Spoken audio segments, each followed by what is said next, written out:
Alright, so I'm here at the King's Barn Distillery near St Andrews with Olivier Gimenez from Montpellier, France.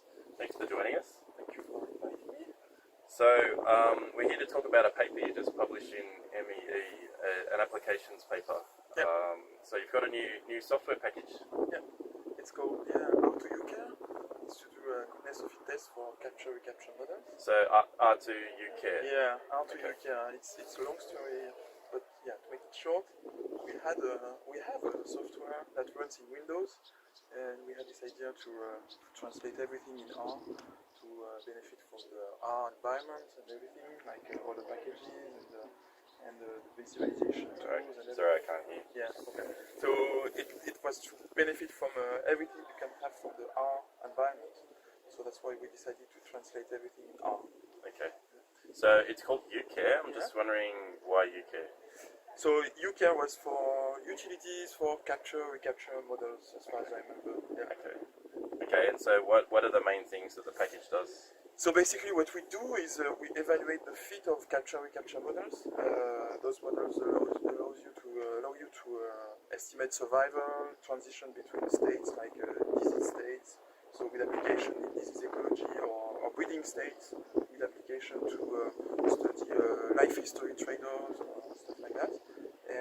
And so this package is really to evaluate the fit of models to this kind of capture-recapture data. Okay, so how do you do the evaluation? What sort of? It's basically based on contingency tables and neat decomposition of the likelihood to evaluate directional assumptions, like something we call trap dependence, where the fact that you trap an individual with something is influencing the next recapture. Okay. It's like goodness of fit tests based on tables. Yeah. So it's like p-value test based, hypothesis test based. Yeah, but it's useful for sure. Bayesian analysis or frequentist analysis. So it's good to check that what you can reproduce with your model the patterns you have in the data. Okay. Especially if you want to do a model selection with AIC or other criterion, it's always good to have at least one model that fits the data well. Otherwise, you just do ranking among models that possibly don't fit the data very well. Okay. So don't they have tests a bit like that, like in the Mark package or? Yeah, actually, it's a long story. The people involved in the development of these tests were Ken Pollock, Jim Nichols, Jean-Dominique Le Breton from France, and so they were implemented in Mark and in ucare in parallel. And it's not exactly the same test, but in the philosophy, it's the same idea. You have directional tests rather than omnibus tests. So you test specific assumptions that are really biologically relevant and meaningful. So I was wondering, so what do people get from this package that they wouldn't get from, like, if there's already some tests in the Mark packages, like what's the point of distinction? It's really a way of you have some kind of a standard model like time-dependent models with time-dependent parameters, and those tests are really designed to test specific assumptions that help you to build new models if you reject the assumption that you're testing. So it helps you to build models that are better suited for your data. So it's really it's a plus compared to standard tests. Yeah. Okay, fair enough. So it's different types of tests, or is it tests for different models? Is it testing a broader class of models that you might not get? Something like that, exactly. Yeah, okay, fair enough. Yeah. And I guess beyond those tests, what else should people do when they're checking their model? Yeah. You know better than me. Well, this isn't really my thing. Well, come on, you published one.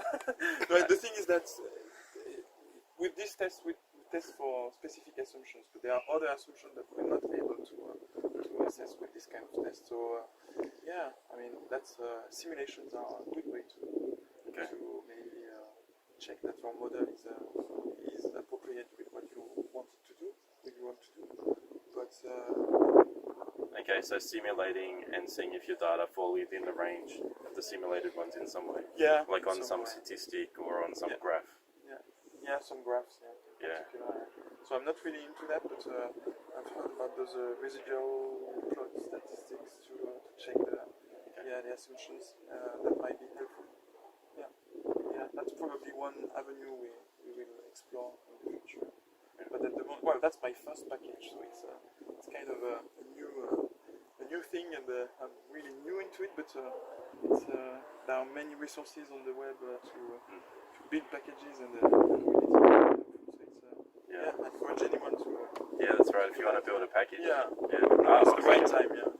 Oxygen's quite good, isn't it? Yeah, I mean, in R2 you can do everything. Yeah. So yeah. Any questions? Ask Olivier. No, you don't want to do that. For sure, I won't have the answer. Yeah. Fair enough. Well, I wish you all the best with it. Yeah, thank you very much for inviting me. And thank you for your time. Yeah, thank you very much, David. And thanks to the cameraman. Pleasure.